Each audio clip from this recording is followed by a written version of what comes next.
Hello, welcome to Looking Behind the Mirror, where we explore narcissism and take our lives back as we make sense out of nonsense.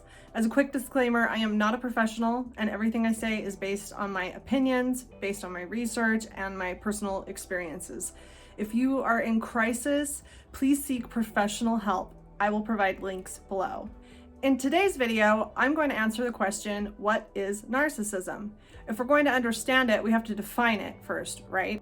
Now, I'm not really going to talk about narcissistic personality disorder because that's a specific diagnosis with specific criteria that you can Google if you want to see the symptoms of narcissistic personality disorder. I'm not here to diagnose anybody with anything, that's not my place, but I am here to help people understand pathological narcissism on a deeper level. There's really two ways to identify and understand narcissism, and I'm talking about pathological narcissism. First is, how is it expressed? What does it look like? What are the symptoms? That's going to be more what you'll see in the DSM under the diagnosis of narcissistic personality disorder. But there's a second way to look at it and a second way to define it, and that is, how is it experienced? What causes these symptoms? Why do narcissists behave in the way that they do? And that's what I'm going to get into in this video. I have 5 traits that cause narcissists to behave the way that they do. So let's get right into it. Number 1, narcissists have a deep feeling of existential shame. They are deeply, deeply ashamed of who they are. They have strong feelings of inadequacy and self-hatred and self-loathing. Words cannot do justice to how badly they feel about themselves deep down. Narcissism is a collection of defense mechanisms meant to block this feeling out and meant to help a narcissist somewhat function in daily life.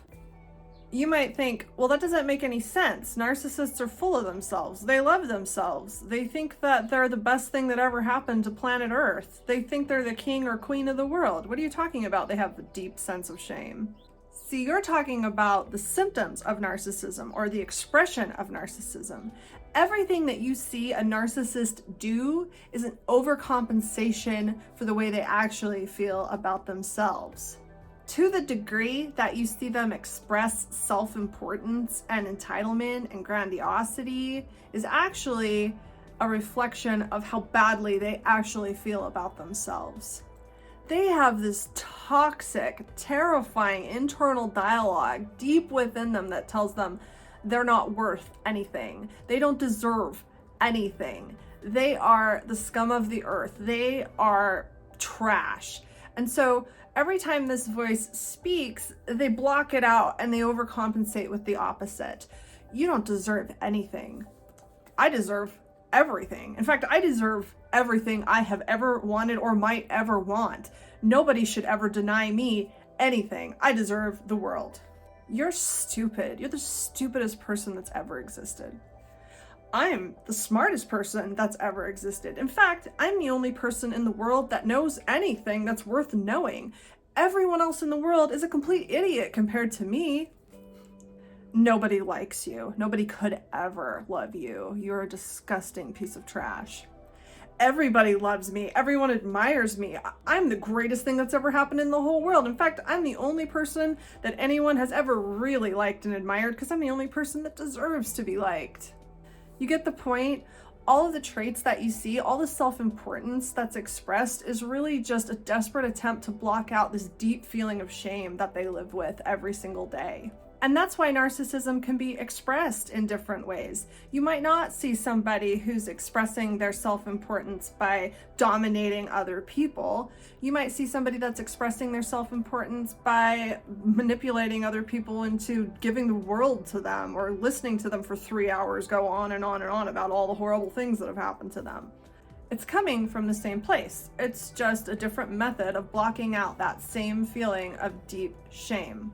And most narcissists aren't consciously aware that they feel these deep feelings of shame. They have always felt that way. That is their normal. They don't know any other way to feel. So if you try to bring it up to them, unless they've done some really deep self-reflection, they probably won't even know what you're talking about. 2, Pathological narcissists feel a need for external validation. They make up this persona in their head of who they wish they were, of who they would like to be, and how they would like to be seen in the world. But they can't validate themselves.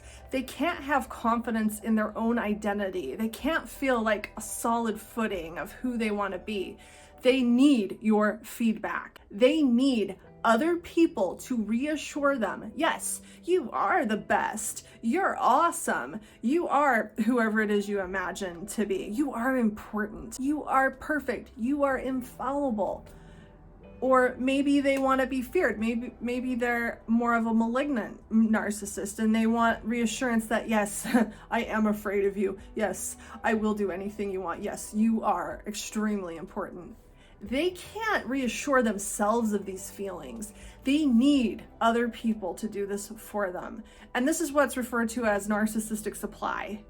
It's basically just a continuous stream of reassurance that they really are worthy of existence and that they really are this perfect thing that they've conjured up for themselves in their mind. They cannot emotionally survive without other people feeding them this constant validation. They really could decompensate to the point where they commit suicide. That really could happen. They will do anything to avoid this. 3, a feeling that they are the only real person in the world. Narcissists feel like the sun in a solar system where absolutely everyone else is a planet. Narcissists don't really understand that everyone else in the world has their own experiences and their own opinions and their own dreams and wants and feelings.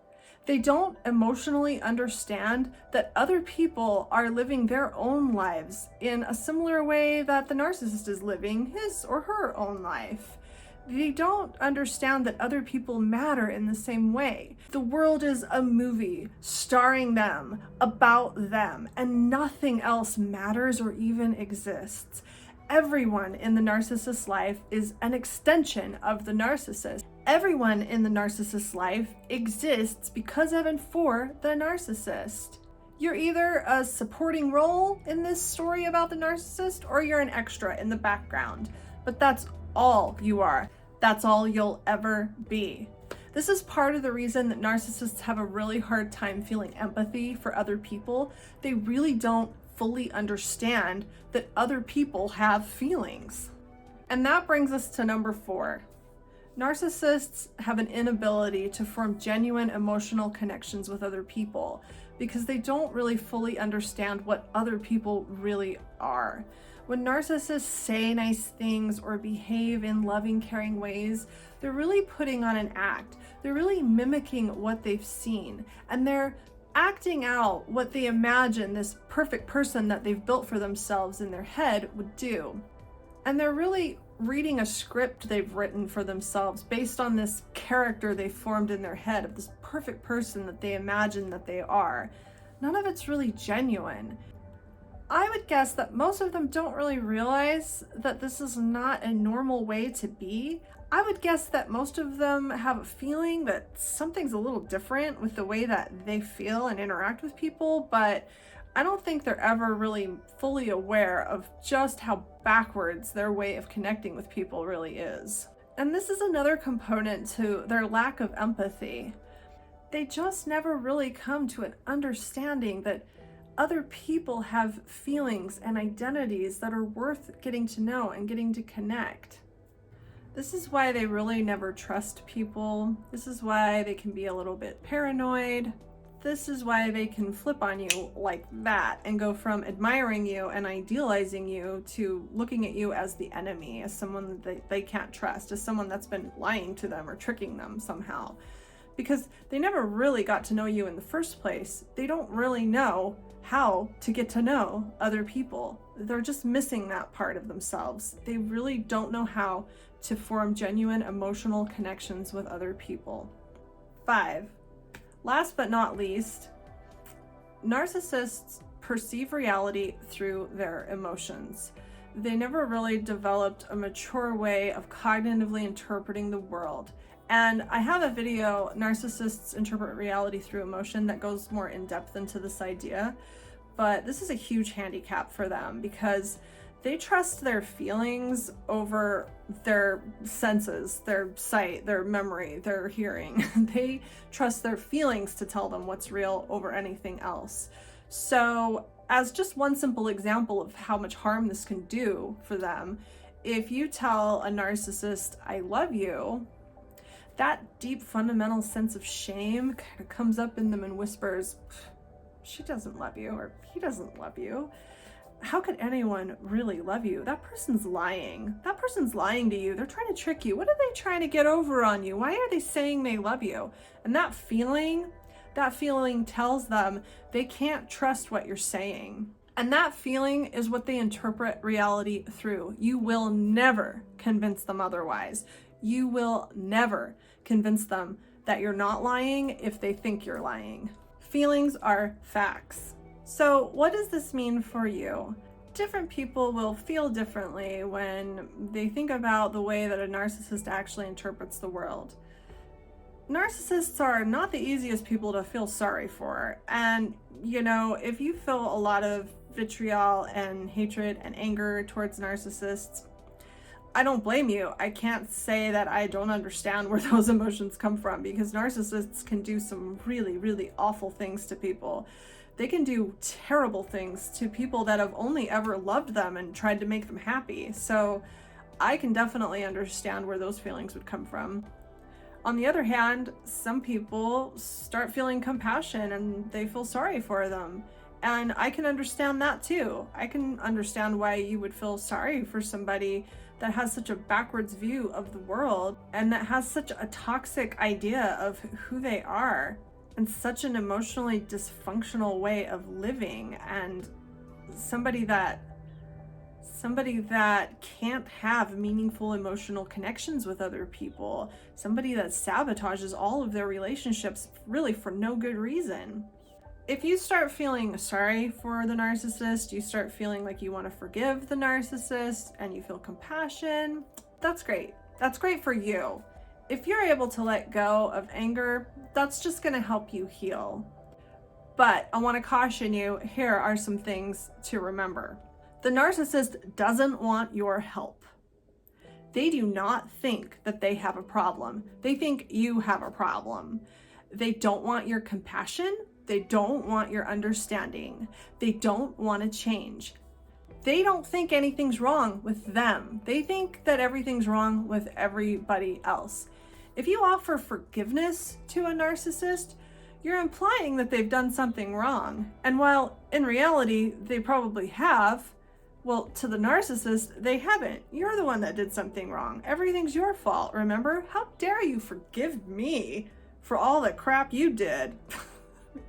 So don't think that you can forgive a narcissist or love a narcissist or help a narcissist. All you can do is enable them. A narcissist is like a panic drowning victim. If you try to save them, you're only going to hurt yourself. I know how heartbreaking it is to have someone that you really loved and cared for deeply sabotage the relationship for no good reason. And I know that it's possible to start feeling like you want to help that person. But remember, you never really knew him or her. That person never really showed you who they really were, because there really is no real integrated identity underneath that all. Everything that you interacted with and the parts that you fell in love with, they were never really real. You don't really know this person. So all those feelings of care and compassion and forgiveness or whatever are directed towards someone that you've never really met. Underneath it all, they don't care about you. They don't care about the things that they've done to hurt you. They're too caught up in this desperate defense of themselves. They just don't care. And I want to make it very clear that they do not appreciate you. Narcissists are pathologically entitled. They feel entitled to anything and everything that they could ever want, which means that they cannot appreciate you. They cannot appreciate anything you've ever done, any way you've ever felt. if you extend some kind of forgiveness or compassion or understanding to them, they will not appreciate it like a normal person would. They don't want you to understand them. They don't want you to try to reach out and connect and forgive. They don't want that. They don't want your help. They do not appreciate it. So I hope that helps you understand what pathological narcissism is and why they behave the way that they do. Thanks for watching till the end. If you found this material helpful, please like, comment, or subscribe. It really helps me build my channel so that I can keep making these videos for you. Until next time, thanks.